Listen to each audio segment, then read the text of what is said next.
Chapter 29. So, Castigir was dead. Now only he, MacLeod, stood between the Kurgan and the prize. MacLeod dressed himself slowly. He wondered why the Kurgan had left him until last. Maybe, having once escaped his blade, the Kurgan had some special sight for their battle. There was no real hurry, now that it was just between the two of them. But today was a special day for MacLeod. He was not going to fight today, on Heather's birthday. Ever since her death, when he promised to light a candle for her on her birthday, he had done as much. Whether he had been in Africa, Europe, Asia, or America, he had managed somehow to get to a church and fulfill his promise. Today, he could stroll down to the cathedral at his leisure and do his duty. Not just a duty, a pleasure. To renew old memories in the quiet and peace of a holy place was always a pleasure. And besides, the Kurgan would not fight him on holy ground. Even he would not violate possibly the only law that governed the site of their battles. He had a cup of coffee and then went out of the apartment down to the street. Once there, he walked to the cathedral.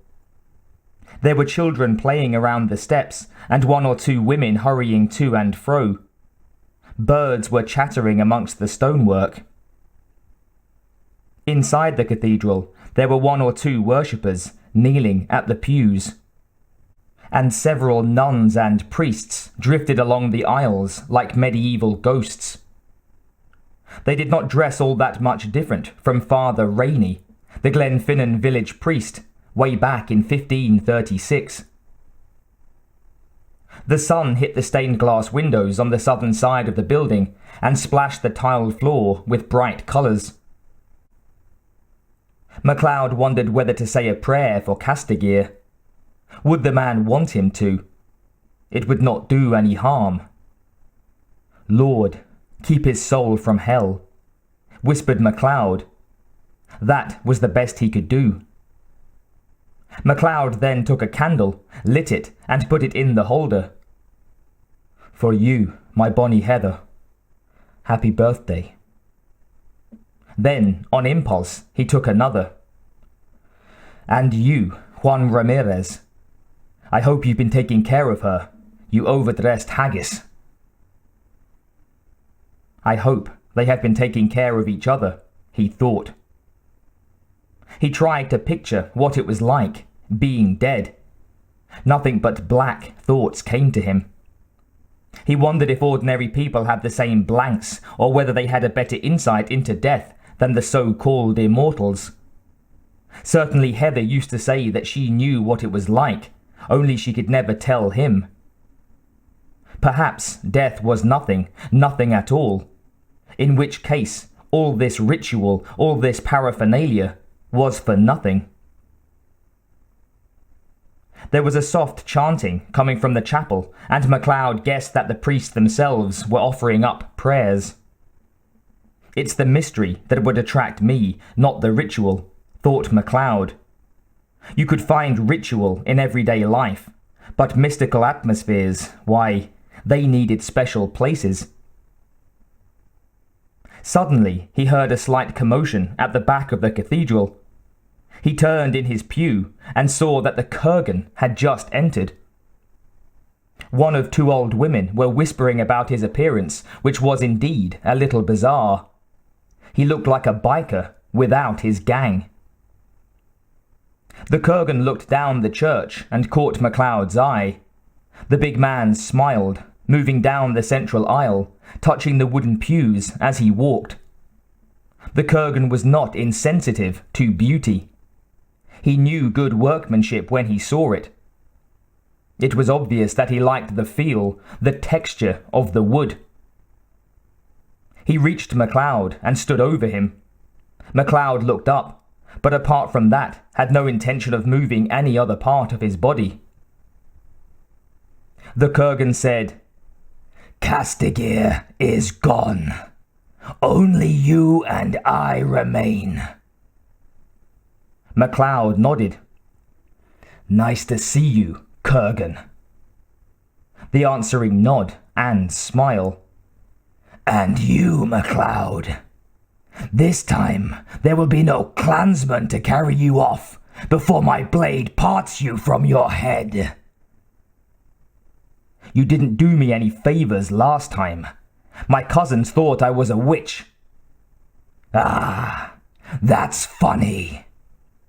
They almost burnt me. But you would have risen, phoenix-like, from your own ashes. Would I? The Kurgan laughed, the sound echoing around the cathedral. One or two nuns, shocked, looked up from their disturbed prayers. I don't know, MacLeod. It would have been interesting. MacLeod said, "Who cuts your hair? It looks like a piece of goatskin." The Kurgan knelt down beside the pew. I'm in disguise, he whispered. This way, no one will recognize me. I do. The Kurgan patted him on the shoulder. That's good. MacLeod waited for him to leave, and when he looked as if he was staying, he asked, "What do you want?" Your head. And the prize, said the Kurgan. You won't take it easily. I don't want it to be easy. It's no fun when it's easy. That's why I've left you till last. No. The Kurgan looked taken aback. What do you mean, no? There's only one left. Quite wrong. There's only you left. I've left you until last. Now the time has come to put you to rest with your brothers. Ramirez is looking forward to seeing you. The Kurgan said, I admire your spirit, MacLeod, but it's not long for this world. Two nuns passed by in the aisle and glanced nervously at the Kurgan. His whole presence was a threat to the peace in the church. He seemed to radiate a kind of black light that filled the atmosphere with foreboding.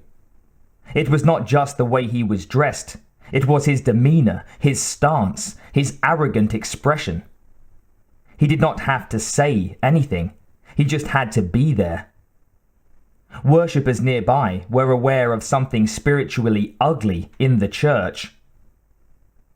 The Kurgan called after the nuns. Happy Halloween, ladies!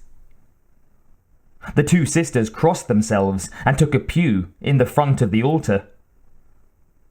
Nuns, sneered the Kurgan. No sense of humor. MacLeod remained silent. Maybe we should rape them, said the Kurgan. Here. Would they laugh then? I would laugh. MacLeod said, Ramirez's blade did not cut deeply enough. He was right about you. You're slime. The Kurgan gave a snort of derision. Ramirez was an effete snob. He died on his knees. I took his head, then I raped his woman, even before his blood was cold. At that moment, the choir began singing softly, practicing for evensong. MacLeod felt an ice dagger enter his heart. His poor Heather. She had never told him. He felt like tearing the Kurgan's face off right there in the church. If he ever needed a reason for ridding the world of this monster, he had it now. The memory of his Heather was strong in his mind now, stronger than it had been for years, and he could not prevent the rush of emotion that surged through him, threatening to choke him, overwhelm him. He fought it back down, the taste of the Kurgan's last words bitter in his mind. The Kurgan was looking at him, at first with a puzzled expression, then with some inner, deep satisfaction in his eyes. He was feeding on MacLeod's misery and enjoying it. He treated the pain of others like carrion. "I see," he said. "Ramirez lied. She was not his woman. She was your woman." His eyes tore at MacLeod's spirit like the talons of a vulture, gorging on freshly dead offal. "And she never told you, MacLeod. I wonder why." MacLeod turned away. The Kurgan continued. "Perhaps I gave her something you never could, and secretly, she yearned for my return."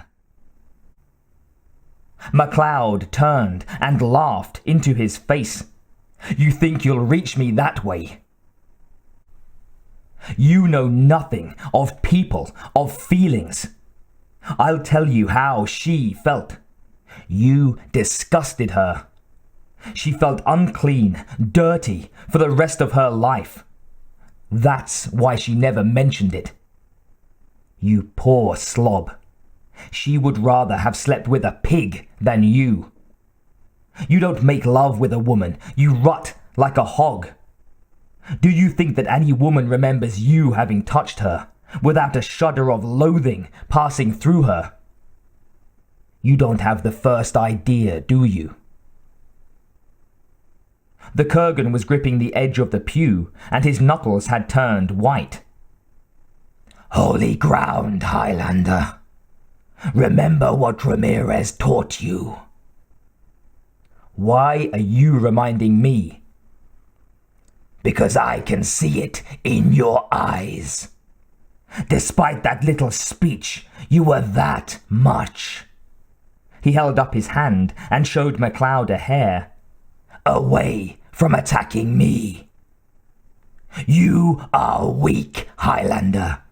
You will always be weaker than I." By this time, his face was right next to MacLeod's, and the Scot gripped it in strong fingers and thrust it from himself.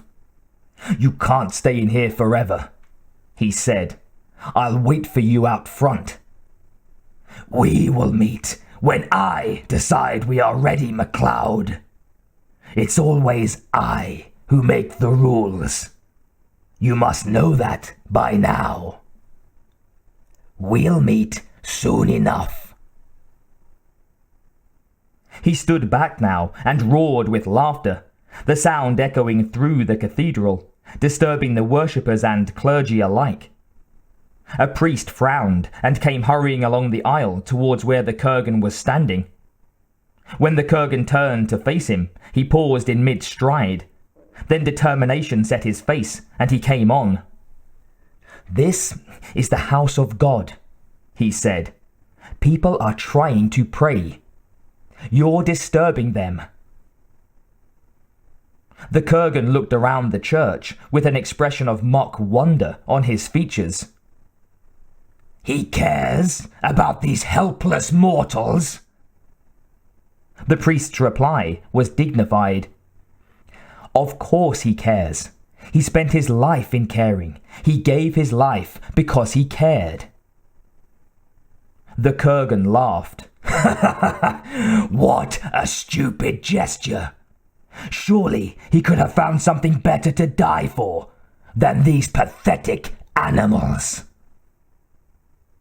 The priest took a step back. He did, in the course of his week, have to deal with the mentally ill, and he felt that that was what he was confronted with now. Someone behaving irrationally because he was sick. He took the Kurgan's sleeve. Perhaps you'd better go outside, my son." The Kurgan growled at him. "I'm not your son, even though you look like a woman in those robes. I'll go out when I'm ready and not before. Go and fiddle with your beads or something." "I will not be intimidated," snapped the priest. "If you do not behave, I shall be forced to have you removed." The Kurgan suddenly went down on his knees. He took the priest's hand in his own and kissed it. "Father," he cried, "forgive me. I am a worm."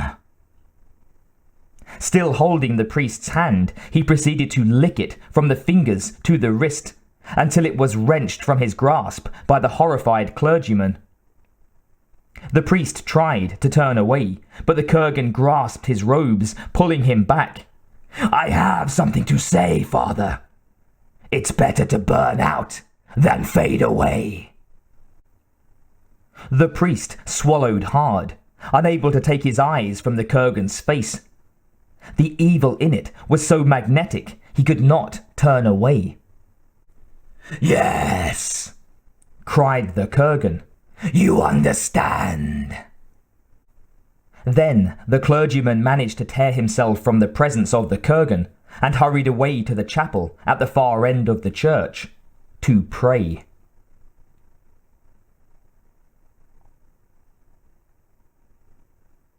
MacLeod witnessed this play-acting by the Kurgan with some puzzlement.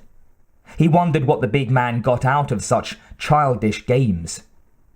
Perhaps they were the result of utter boredom and meant as little as they appeared to. MacLeod left the cathedral and took a stroll through the streets. People were going about their normal business, as if all were right in the world.